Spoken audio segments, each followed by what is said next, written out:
El siguiente diálogo tiene por título El rol de las políticas públicas en el ecosistema del emprendimiento social. Y para ello voy a pedir la complicidad de Filipe Almeida, que es presidente de Portugal Innovación Social, que ya está con nosotros. Filipe, bienvenido.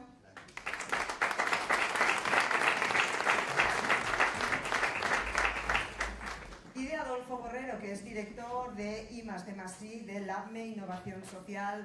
Adolfo, bienvenido, buenos días. Bueno, tomad asiento, por favor. Gracias por estar con nosotros.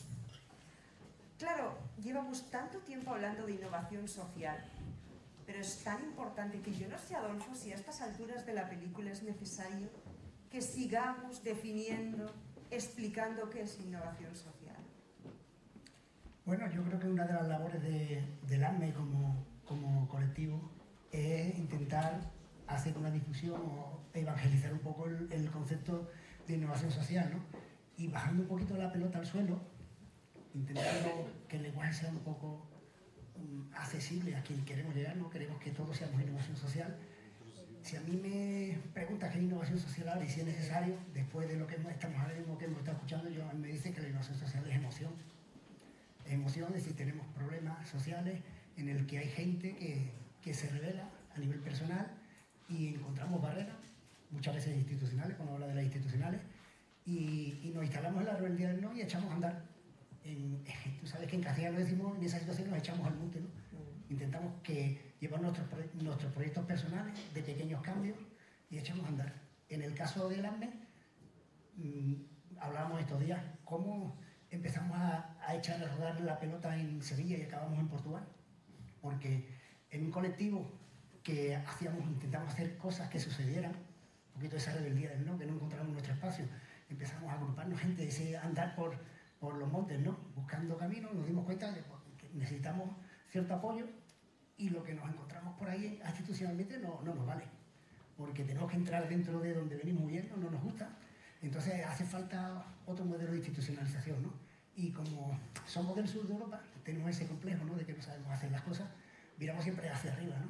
Vamos a mirar qué hacen los ingleses, qué hacen los franceses, pero empezamos a escuchar ruido por esto de estar en el monte y dijimos, joder, es que tenemos aquí un muro, que decimos nosotros que es imaginario, ¿no? De Invernalia, ¿no? El otro día tenemos a John Nieves, ¿no? Parece que es un muro insalvable, y resulta que tras un monte había un montón de gente haciendo cosas. Gente que a poco que nos cuesta hablar, nosotros nos cuesta muchísimo hablar el idioma, pero a poco que llevamos aquí un par de días lo escuchamos porque al final estamos escuchando desde esa innovación que viene desde dentro, ¿no? Entonces, ¿qué ocurre? Que en ese camino estás encontrando que nos hace falta otro modelo de institucionalización porque quizás los que hacemos innovación, y hace innovación social que busca solucionar los problemas desde la gente, desde los lugares desde donde tenemos los problemas, no queremos desplazarnos, no queremos desplazarnos, no queremos expatriarnos, queremos hacerlo con los nuestros, desde donde estamos, de donde vivimos, desde lo de siempre. Necesitamos otro modelo de institucionalización, una institucionalización más blanda, más líquida, que sea más participativa. Y entonces eso exige de gente que por sí mismo sean muy innovadoras, ¿no? Entonces yo estos días se lo estaba comentando aquí a muchos compañeros, decía, hemos estado escuchando estos días a mucha gente de aquí, de Portugal Innovación concretamente, que nos decíamos, bueno, ¿qué es la innovación social? ¿No? Nuestro trabajo es buscar gente a los que le brillan los ojos, ¿no? Y decíamos, esto no parece que sea institucional, ¿no? Estamos intentando conectar para que hagamos cosas y construyamos redes, ¿no? Entonces quizás yo creo que el tema institucional, yo creo que hay dos movimientos en paralelo. Gente que hacemos innovación social porque estamos emprendiendo a nivel social, porque nos sentimos incómodos con lo que hay y nos sentimos con la necesidad de hacer cosas, y que por la propia genealogía de donde venimos somos muy independientes, somos muy rebeldes, somos individualistas, nos cuesta trabajo conectar, pero nos damos cuenta que al final no sabemos todo, no somos hombres y mujeres de orquesta, y necesitamos esos apoyos que vamos encontrando. Y en esas instituciones nosotros tenemos que intentar conectarnos y quizás es un proceso de institucionalización, que es como ir a contrapelo. Tenemos que intentar convertir lo que hacemos individualmente, como primera persona del singular, en primera persona del plural. Entonces, ¿por qué? Porque quizás para esto conectar redes y hacerlas comunidades y que tengan impacto y que tengan continuidad y que se puedan contar con un relato de vida, un proyecto de vida para la gente que viene detrás nuestra, exige que por un lado nosotros, los que estamos intentando hacer innovación social con gente que viene del movimiento de la comunidad de emprendedores sociales, institucionalicemos y hablemos el lenguaje de las instituciones que sean más abiertas, para innovación abierta, innovación que eso la gente en la calle no lo entiende, pero cuando lo ves, en el que llames a la puerta y directamente te vayan diciendo usted qué necesita, porque nosotros no queremos que deje usted el monte y se venga, sino que siga haciendo lo que está haciendo. O sea que necesitamos otro modelo de institucionalización. Yo no sé, Felipe, si compartes esta idea. ¿Otro modelo? Sí, pero me permites por supuesto comentar. Buenos días a todos. Es un placer estar aquí. Gracias por la invitación. Y aunque soy un iberista convencido, mucho por responsabilidad de Miguel Torga, que da nombre a este espacio, me resulta más cómodo hablar en portugués. Claro. Porque me avergüenza mucho mi portuñol y mi castellano. Por tanto, vou mudar para português. E se eu não entender as tuas perguntas, também não tenho vergonha em perguntar, porque eu posso entender tudo. Em confiança. Muito bem. A pergunta é se precisamos de um novo modelo. Então, recuemos ao motivo porque eu estou aqui. Eu estou aqui porque sou presidente da entidade pública que coordena a execução de um programa pioneiro de política pública em Portugal chamado Portugal Inovação Social. Foi criado há 10 anos pelo governo português, mobilizando fundos europeus com o duplo objetivo de financiar projetos de inovação social, ou seja, projetos que testam soluções inovadoras para desafios coletivos, mas também dinamizar o investimento social, ou seja, atrair para esse processo entidades públicas e privadas que decidam e aceitem cofinanciar projetos de inovação social a par com os fundos europeus. Foi um programa pioneiro, porque foi o único país europeu que reservou uma fatia de fundos há 10 anos para um programa de política pública para a inovação social, e aquela originalidade solitária portuguesa, entretanto, tornou-se obrigatória, porque atualmente a Comissão Europeia impôs aos 27 Estados-membros, incluindo Espanha, que na programação dos seus fundos incluíssem pelo menos uma prioridade de investimento para a inovação social. Não cheguei sequer à resposta à pergunta, mas isto só para dar um enquadramento. E a minha experiência, eu estou nesta função há 8 anos, não fui o primeiro presidente, fui o segundo, e no início, há 10 anos, a inovação social era encarada de forma muito estranha. Era um conceito estranho, não se entendia, muito menos a partir das políticas públicas. Muito mais difícil era convencer as pessoas de que talvez fosse possível mobilizar empresas e instituições públicas e privadas para financiar projetos de inovação social e, portanto, as apostas fundamentais há 10 anos é de que isto seria um fracasso. Foi assim que eu encontrei este programa, com muito poucas pessoas convencidas de que fosse possível. Mas o mundo está a mudar muito depressa. E o que aconteceu foi que nestes 10 anos, no início era difícil, eu já vou dizer onde é que é necessário um novo modelo, mas resolveu-se. Foi possível demonstrar que com dinheiro público e europeu era possível combinar esse dinheiro com dinheiro privado, de instituições privadas, cada vez mais disponíveis para participar na mudança e na transformação social, e que havia criatividade suficiente, como vimos aqui com a Selmira, agora, para dar resposta à necessidade de encontrarmos soluções inovadoras. Nós aprovámos 698 projetos de inovação social, quase 700 projetos com ideias inovadoras em todo o território nacional. Apoiámos 481 organizações e que financiámos a par com 848 investidores, onde se incluem mais de 500 empresas, as maiores fundações, mas também 166 ayuntamentos, municípios portugueses, que aceitaram financiar projetos de inovação social. É uma revolução silenciosa. Nós temos municípios em Portugal que criaram direções e departamentos de inovação social. Temos uma rede bastante dinâmica e consolidada de empreendedores sociais. Temos o ensino e a investigação sobre a inovação social a aumentar e temos inclusivamente o setor mais tradicional da economia social, misericórdias, cooperativas, mutualidades, a fazer evolução das suas práticas e das suas narrativas. Portanto, nós apontamos para o lugar certo, porque precisamos de soluções novas para os nossos desafios coletivos. Onde é que está a maior resistência? No setor público. Curiosamente, o setor público, a administração pública, que criou este programa. Mas é onde as resistências são maiores, porque são mais resistentes à mudança.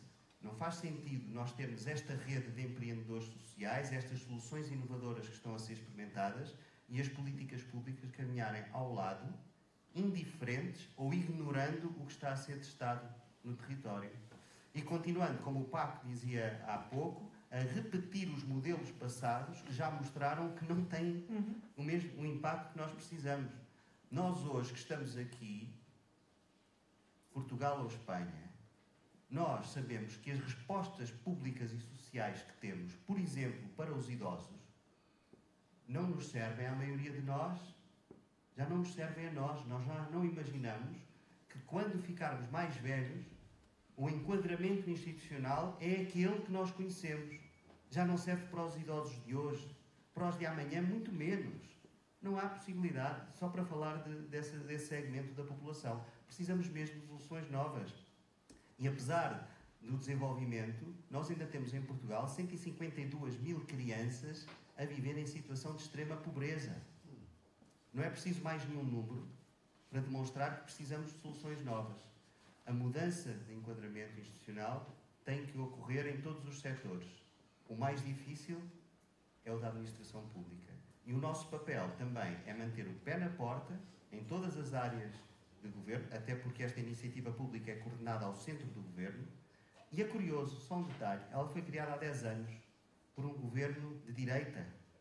Um ano depois mudou para um governo de esquerda muito diferente, que manteve esta iniciativa e a desenvolveu, amadureceu, cresceu. E agora temos novamente um governo de direita que a acolheu e a está a dar continuidade. Portanto, a inovação social, dependendo da forma como é enquadrada, tem esta vantagem de ser transversal, porque se percebe que pode ser uma forma de desenvolver um novo mercado de empreendedores sociais, mas também é uma forma de fazer evoluir as políticas públicas. Portanto, sabemos o caminho, temos os recursos, no temos nenhuma desculpa para fallar. Es transversal, Felipe, pero fíjate, los políticos o los gobiernos también tienen que querer el bien de la sociedad, porque si no, si hubiese un cambio de color político, como tú has dicho, izquierda, derecha, izquierda, después derecha, y si hubiese una pugna política tan solo y un interés partidista de un partido político, quizás no se conseguirían tantísimas cosas. ¿Sí? ¿No os parece, Adolfo? Yo creo que sí. Yo me quedo un poco con la última frase de no nos queda ninguna excusa para no abrir la puerta. Están abriendo la puerta, hay que tomar un poco los espacios que se ofrecen. Mi opinión en ese sentido también, yo creo que el trabajo que llevamos haciendo en LAMBE, una primera fase era ponerle el nombre. Si no le pones nombre a las cosas, no sabes de lo que estamos hablando. Tú que nos llevas acompañando también con mucho tiempo con nosotros, al principio la propia dinámica de los premios Magallanes nos ha permitido ir poniendo esas etiquetas, ¿no? Estamos hablando de medio ambiente, estamos hablando de inclusión, estamos hablando de... Le estás poniendo cara. Yo veo a Celmira, que en el fondo la veo y es una persona excepcional, pero si yo tuviera que ir a un aula o una alumna de Yolanda de la Fuente, diría, es una persona excepcional que hace cosas sencillas desde la barricada de un aula, que la ha podido convertir en algo que es exportable, porque en el fondo no hay ninguna barrera de entrada, no tenemos ninguna excusa para que tú eso lo puedas hacer en tu día a día. No hay un coste de entrada, el producto que ha creado no es difícil y al mismo tiempo es sostenible y crea impacto, ¿no? Entonces yo creo que en el fondo en la innovación social estamos poniendo nombre a las cosas. Tenemos una instituciones que deberían haber más, que profesionalmente están intentando profesionalizar. Es decir, tú hablas aquí con la mayoría de los emprendedores, convives con ellos y ellos no tienen proyectos, tienen hijos, ¿no? Tienen hijos, tú lo sabes, ¿no? Hablan con ellos y hablan de su proyecto y no tienen ojos para otra cosa que no son sus hijos, y ellos de pronto dan cuenta que mi hijo necesita zapatos y tiene que aprender zapatería. Entonces yo creo que esa institución de apoyo es para acompañar, para conectar, para que ellos sigan haciendo lo que saben hacer, que es seguir alimentando esa emoción, esa pasión, ese sentimiento, Y en la parte que nos toca a nosotros, el tema de esta comunidad de estas casi 3.000 personas que están haciendo cosas de innovación, hacer el esfuerzo de romper esa burbujita de cristal y decir, tenemos que conectar también, tenemos que, entre comillas, hacer un poco los deberes, nos cuesta, es decir, intentar conectar con lo institucional, pero al mismo tiempo con ese punto de rebeldía de decir, oye, señores, que en el fondo, para que ustedes sigan haciendo innovación social desde lo público, nosotros tenemos que ser muy protectores, tenemos que ser muy activos, tenemos que estar muy conectados y sobre todo, yo que admiro mucho a Paco por el sentido que escuchaba esta mañana, ese punto de provocación, ¿no? Que amable, ¿no? Que esa rebeldía amable de decir, oye, que nos tenemos que seguir pedaleando, seguir haciendo cosas, ¿no? Yo creo que la innovación social es montar una bicicleta. Y la bicicleta la pedaleas tú solo. La labor institucional tiene que ser ese equipo, ¿vale? Que te va acompañando con el autobús, con los fisios, que te prepara los hoteles, que te puede ayudar a entrenar, que te puede decir qué alimentación tienes, pero que al final la bicicleta la pedaleas tú, ¿no? Las instituciones, pues la universidad nos tiene que poner las luces largas, los emprendedores ponen las luces cortas, y los políticos, yo creo que hay una política, todos somos políticos, hablamos de estar político institucional, pero los políticos tienen que poner las luces de posición, porque para que respetemos las reglas del tráfico, sepamos nos tengamos que mover, y cuando yo soy una persona que conduce fatal, a mí que las reglas, que veo las marcas de velocidad y demás, me viene muy bien porque me obliga me da un tutorial en el que me puedo olvidar de que estoy en la carretera y me puedo dedicar a viajar, a mirar el paisaje y no jugarme la vida. Entonces yo creo que en ese sentido estamos obligados a entendernos cuando muchas veces las instituciones y los emprendedores son como el agua y el aceite, ¿no? Y bueno, quizás es lo que tenemos que hacer, ¿no? Posso comentar Claro. fazendo uma ponte com o que o Paco disse. Há pouco eu estava com o Paco fazendo ali atrás um programa de rádio, gravar uma rádio, e estávamos a conversar sobre isso, porque eu acho que uma das chaves do nosso futuro, pressupõe uma perspectiva do mundo e da vida que em geral não é muito comum nos povos latinos, em Portugal e em Espanha, que é uma perspectiva de muito longo prazo. Nós não vamos conseguir mudar nada rápido e já, e nós procuramos sempre impactos imediatos. Aliás, esse é um dos desafios dos empreendedores sociais, que têm que vender as suas ideias e demonstrar um impacto transformador no curto prazo, quando nós sabemos que os impactos mais relevantes são de médio e longo prazo e alguns nem sequer são visíveis. Mas estávamos a conversar sobre isso, porque do meu ponto de vista, uma das chaves está diretamente relacionada com o que foi a conversa anterior, tem a ver com o sistema de educação. E nós vamos transformar o sistema de educação, não se transformarmos os professores, mas se transformarmos os alunos. E os alunos não são transformados aos 18 ou aos 20 anos, são transformados aos 6 ou aos 7 anos. E uma das coisas que tem que mudar, e que me parece evidente que tem que mudar, é a narrativa da forma como ensinamos os alunos sobre o mundo, porque o ensino é muito diretivo e muito positivista, que explica ao mundo como ele é. E, na verdade, devia entregar aos jovens e às crianças uma pergunta difícil, com um pressuposto difícil. O pressuposto difícil é dizer que, olhem, nós tentámos, mas não conseguimos. Temos imensos problemas que não sabemos como resolver. E não imaginam a inspiração que pode vir de fazer uma pergunta a uma criança de 8, 9 ou 10 anos sobre como é que tu resolvias este problema do teu bairro, da tua cidade ou da humanidade. E colocar a criança no centro da decisão, dando-lhe a responsabilidade de encontrar as melhores soluções para resolver problemas que nós adultos não conseguimos, é o princípio da transformação. Porque esta criança, quando tiver 18 ou 19 anos e entrar na universidade, está meio caminho feito, porque aí a universidade vai ter que reagir ao que estas crianças, que entretanto conheceram o mundo de outra forma porque saíram dentro da sala de aula. Nós temos, por exemplo, um projeto em Portugal muito interessante de inovação social, que a Portugal Inovação Social financia. Temos centenas, mas lembrei-me deste Apps for Good, que o que faz é desenvolver aplicações de telemóvel, desafia alunos dos 6 aos 18 anos, nas escolas, com os seus professores, a criar aplicações de telemóvel, é assim que dizem em Espanha também, para resolver problemas sociais e da sua comunidade. Isto assim parece um projeto que apenas desenvolve competências digitais. Não, porque o primeiro passo é levar estas crianças para fora da sala de aula para tentarem olhar à sua volta e perceber que problemas existem na minha comunidade. E a maior transformação está aí. Não está na aplicação de telemóvel. Está que estas crianças são obrigadas a olhar à sua volta e perguntar-se o que não funciona e como é que nós poderíamos viver melhor. E essa pergunta devia ser a pergunta que devia ser feita em todo o sistema de ensino, desde os 6 anos até à universidade.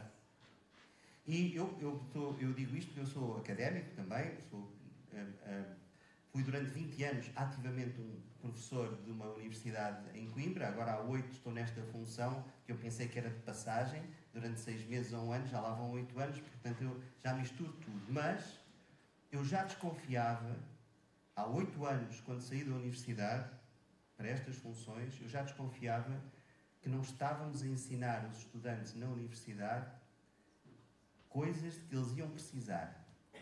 Hoje tenho certeza absoluta que estamos a enganar uma boa parte dos estudantes, porque estamos a ensinar coisas que eles não precisam já hoje e que certamente não precisarão amanhã. Mas quando perguntamos aos professores, e eu pergunto aos meus colegas, então e o que é que eles vão precisar amanhã? Em geral ninguém sabe. E portanto não ensinamos porque não sabemos. E depois temos um sistema de incentivos na universidade, de que falámos há pouco, conhecemos bem, sou académico, vivo do mesmo sistema de incentivos, que está errado. O sistema de incentivos está errado, porque o incentivo para progredir na carreira académica está a responder às perguntas erradas. Quantos artigos publicaste? Em que revistas? Quantas vezes foste citado por outros como tu, que estão noutro gabinete fechado e que não conhecem o mundo? E é isto que faz progredir. E se as perguntas fossem certas, por exemplo, da investigação que fazes, que impacto isso vai ter na transformação da sociedade, hoje ou amanhã? Se toda a investigação publicada fosse obrigada a responder a esta pergunta, estava a responder às perguntas certas. E a resposta a estas perguntas devia ser um dos caminhos para a progressão na carreira académica. Mas não é. Continuamos a perguntar fazer outras perguntas. Nem tudo está mal. Há muita coisa que está bem.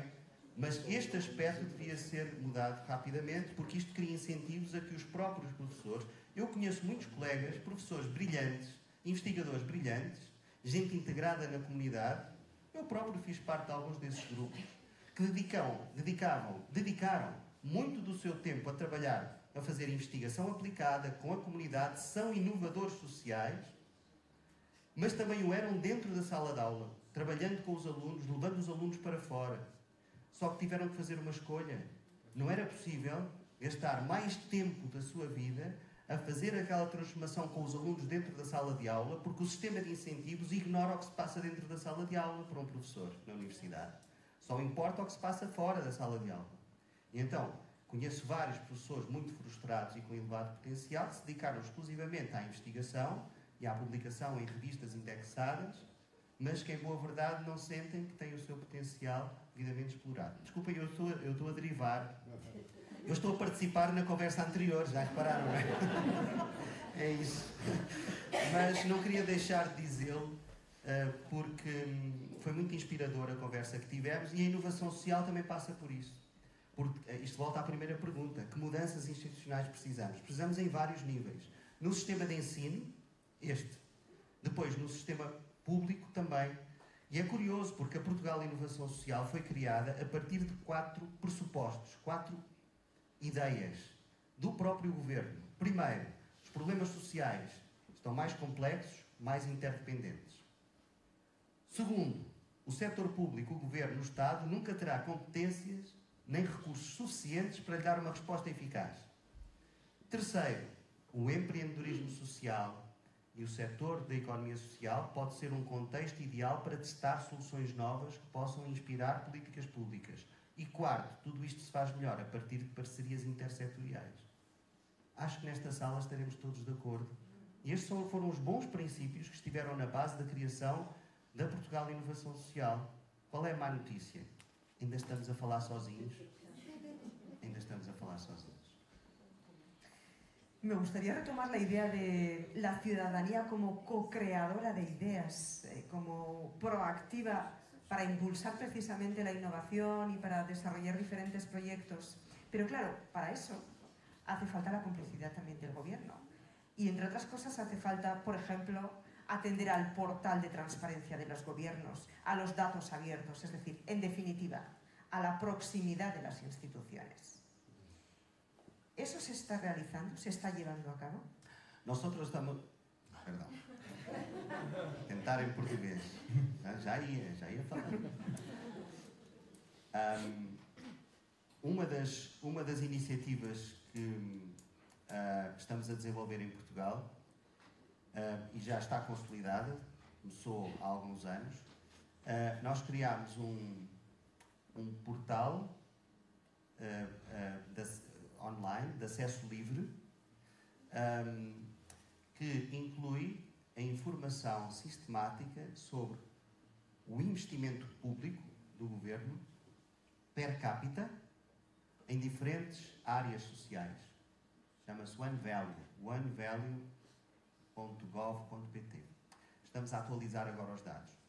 E esse foi um esforço importante porque o que é que nós fizemos? Que dados são estes? É informação pública que sistematiza quanto é que nós coletivamente gastamos em Portugal por via do governo numa pessoa que tem diabetes e que está internada, numa criança que está institucionalizada, num recluso que está... Saber quanto é que custa cada uma destas pessoas? Qual o investimento público? Foi difícil. Usamos estatísticas nacionais, tudo isto tem que ser validado pelo governo, pelas entidades que executam política pública.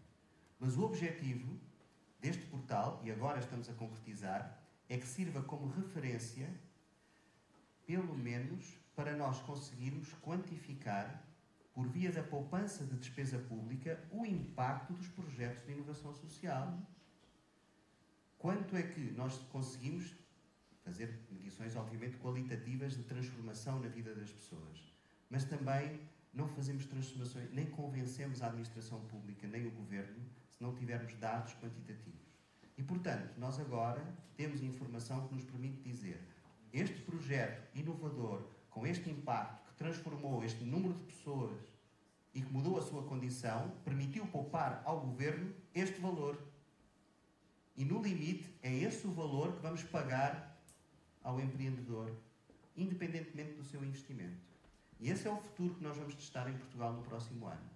Pagar à inovação social com base na poupança de despesa pública. E este pode ser um gancho para a transformação de políticas públicas. Mas o primeiro caminho é o da transparência. Porque é esta a pergunta, saber quanto é que o governo gasta nas diferentes respostas sociais por pessoa ou por episódio, se for no caso da saúde. Enfim, mas é um caminho longo e difícil.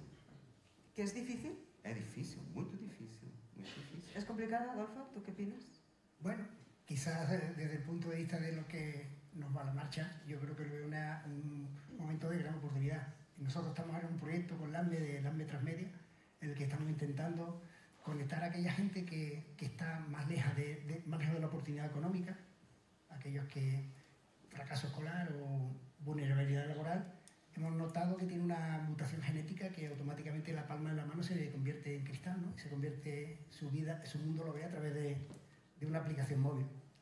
Y eso puede ser, lo vemos del punto de vista de la educación, lo vemos como una amenaza terrible porque en la deserción, el abandono escolar, pero si tramamos proyectos de innovación de proximidad en el que estamos intentando acercarnos a la gente local, ver elementos de oportunidad, pues conectando un poco con lo que has dicho, se nos abren dos elementos muy importantes, ¿no? Es decir, si queremos que los jóvenes, como decía el alcalde de Coria ayer, el 70% de los jóvenes andaluces se quieren ir fuera. Mi hija está en Madrid. Y yo, en el sentido, la culpabilizamos porque se va y no culpabilizamos a nuestra generación porque no hacemos nada, no pataleamos, no peleamos, ¿no? Entonces, en ese sentido, yo creo que hay que hacer un esfuerzo. La Universidad de Cádiz ha sacado una tesis magnífica que te habla de potencial socialmente innovador para ver un poco, hacer cuáles son los yacimientos de economía, de la economía del cuidado, economía verde, economía de todas estas cosas que estamos hablando de lo lento, lo verde, de las personas, la proximidad, esa innovación de proximidad, que puede ser un elemento de oportunidad si lo visualizamos, y a la gente que viene tras nuestro, la gente joven, nos quedamos mucho, pero quizás se van de lo que le estamos ofreciendo porque no le ven futuro, ellos tienen que buscarse su plan de vida. Yo creo que es bueno el siguiente paso, ¿no? Tenemos los premios Magallanes, le pusimos los nombres a las cosas, queremos ponerle la carátula para poder decirle a la gente, aquí hay un nicho de oportunidad, peléatelo, tienes alas para volar, pero te vamos a dar motivos para volver, ¿no? Y en lo concreto, nosotros el proyecto que estamos llevando, estamos viendo que hay elementos de comunicación nueva, la gente lee muy fragmentaria, la generación faster lee muy rápido, se conecta, pero están conectadas, están aquí. Lo que nosotros, como decía Paco, no estamos ahí, no estamos en su mundo. Nuestra obligación, pues yo tengo 56 años, me cuesta muchísimo. yo escucho Bugs Bunny y digo, ese señor quién es, ¿no? Digo, tengo que ponerme a actualizarme porque es importante.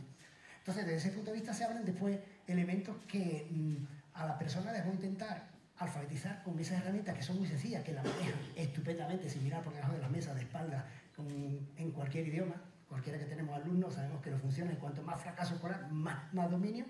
Conectarlo con aquellas herramientas que están haciendo bien los ayuntamientos. Yo he llegado aquí, me he conectado con la wifi, me han dicho quién es usted, y la primera vez que viene, tal y cual. Tengo herramientas que hay una planificación turística, hay una planificación de Smart City, en el que podemos conectar rápidamente herramientas. Tenemos aquí al profesor Javier Melero que hace aplicaciones, y ese mismo cuando llega dice, generan nuevos yacimientos de valor que no miramos porque todos, políticos y emprendedores, lo sabemos. Es decir, cuando te dicen, utiliza aplicaciones que son gratuitas, pero tenga usted cuidado porque cuando usted no paga por algo, el negocio es usted. Cuando todos nos conectamos a la red de aquí, de este ayuntamiento, esos datos que se generan, ¿por qué no podemos federalizarlo, cooperativizarlo? Hay gente que ya está pensando en eso. Hay ahí, esas son las luces largas, que entonces hay que ir. Oh, la buena noticia que nos ha dicho Paco, que gente como José Márquez o como el compañero que está hablando antes de la universidad, van a vivir 120 años, van a estar 60 años jubilados, gamberreando, con la puerta abierta para decir, ya que no está en la universidad, ¿me quiere usted dar solución? Porque nos han dicho que sí, que yo que soy el negocio, y mi hija que es el negocio, y aquel persona que está en un banco de una plaza usando su móvil está generando negocio, pues usted que es el que sabe, con el del ayuntamiento que sabe, con el de Portugal Innovación que es un crack, pues monte usted la estructura para que cuando ese dinero quede en lo público y que la gente, además, viendo que eso funciona, pueda generar proyectos de vida que estén al alcance de las herramientas que tiene.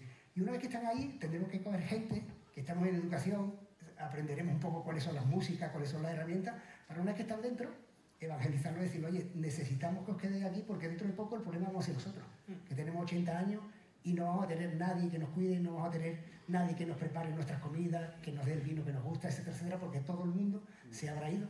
Entonces, en ese elemento, pues tenemos que construir comunidad de una manera muy innovadora porque estamos, los españoles y los portugueses, los nuevos españoles y los nuevos portugueses, que nos va a obligar un poquito a salir de esa zona de confort. Bueno, muy interesante, es que aportáis tantas ideas, podríamos ahondar durante tanto tiempo que la verdad es que se nos iría, no daríamos los premios, en definitiva. ¿Y a qué estáis esperando a los premiados y premiadas? Sí, ¿verdad? Bueno, muchísimas gracias, Filipe Almeida, muchísimas gracias a don Cobreiro por... Posso quebrar o protocolo e dizer uma coisa? Claro. Posso, hein? Agora, eu já percebi que agora era para me calar e não ia falar mais. Mas eu queria só partilhar convosco o seguinte, é uma história, é uma pessoal, será rápido. Eu tenho um sentimento especial por estar aqui neste palco, porque nós não somos apenas do lugar onde nascemos, somos também e principalmente do lugar onde renascemos. E eu renasci nesta terra. Renasci nesta terra porque foi o Miguel Torga que me ensinou a ver o mundo, a entender as pessoas e a percorrer o país antes de eu conhecer o país. Foi, aliás, ele que me despertou a curiosidade para provar pela primeira vez vinho desta região, que eu aprendi com os livros dele, que é Sol Engarrafado. E eu, sempre que abro uma garrafa de vinho desta terra, imagino que o sol está ali engarrafado. Foi o Torga que me ensinou. E portanto, este lugar é um lugar muito especial na minha vida, porque é como se regressasse a um ninho onde eu nunca nasci. E estar aqui neste palco é especialmente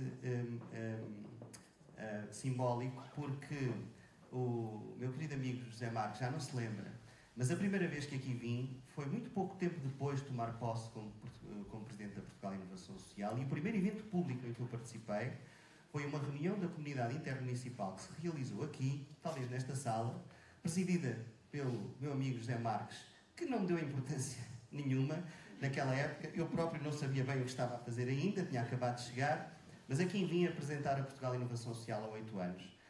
Eu creio bem que, se for olhar para o calendário, talvez até tenha sido neste exato dia há 8 anos. E 8 anos depois estou aqui, somos amigos, trabalhamos juntos, conseguimos levantar do chão um projeto para Sabrosa, que será um projeto referencial não só neste território, mas também no país.